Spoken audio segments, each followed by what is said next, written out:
हमें चाहे पढ़ाई करना हो, चाहे बिजनेस या कोई भी काम, हर काम में एकाग्रता जरूरी है और एकाग्रता के लिए ध्यान देना जरूरी है। किसी भी काम में जब हम ध्यान देंगे तभी एकाग्रचित हो पाएंगे। हमारे दिमाग में बहुत सारे थॉट्स भरे होते हैं जिससे हम उन चीज़ों पर ध्यान नहीं दे पाते जो हमारे लिए ज़रूरी है। जब हम एक चीज़ पर फोकस करेंगे, अपना पूरा ध्यान अपने लक्ष्य पर लगाएंगे, तब उस लक्ष्य को हासिल करने से हमें कोई नहीं रोक सकता। एक बार स्वामी विवेकानंद जी और जर्मनी के संस्कृत भाषा के विद्वान प्रोफेसर पाल डायसन संस्कृत साहित्य पर चर्चा कर रहे थे। किसी कारणवश प्रोफेसर साहब को उठकर बाहर जाना पड़ा।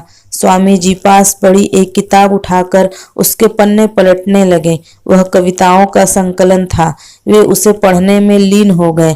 थोड़ी देर बाद प्रोफेसर डायसन अपना काम निपटाकर लौट आए, लेकिन स्वामी जी किताब पढ़ने में इस कदर खोए थे कि डायसन के लौटने का उन्हें पता ही नहीं चला। कुछ देर बाद डायसन को लगा कि स्वामी जी जानबूझकर उन्हें नजरअंदाज कर रहे हैं। पूरी किताब पढ़ने के बाद जब स्वामी जी ने अपनी गर्दन ऊपर उठाई तो डायसन को सामने बैठकर इंतजार करते पाया। वे बोले, क्षमा कीजिएगा, मैं पढ़ रहा था, इसलिए आप कब आए इसका पता ही नहीं चला। स्वामी विवेकानंद द्वारा माफी मांगने के बावजूद डायसन के मन का मलाल खत्म नहीं हुआ। उन्हें यही लगता रहा कि स्वामी जी ने जानबूझकर उनकी उपेक्षा की।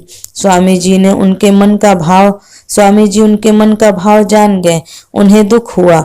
डायसन को यकीन दिलाने के लिए वे किताब की कुछ कविताएं सुनाने लगे, लेकिन इसका उल्टा असर हुआ।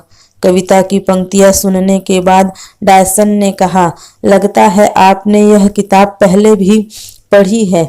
डायसन के इस तरह सोचने का कारण यह था कि 200 पन्ने वाली किताब कोई व्यक्ति इतने कम समय में नहीं पढ़ सकता था। वे बोले, किताब की सारी कविताएं आधे घंटे में याद हो जाना मुमकिन नहीं है।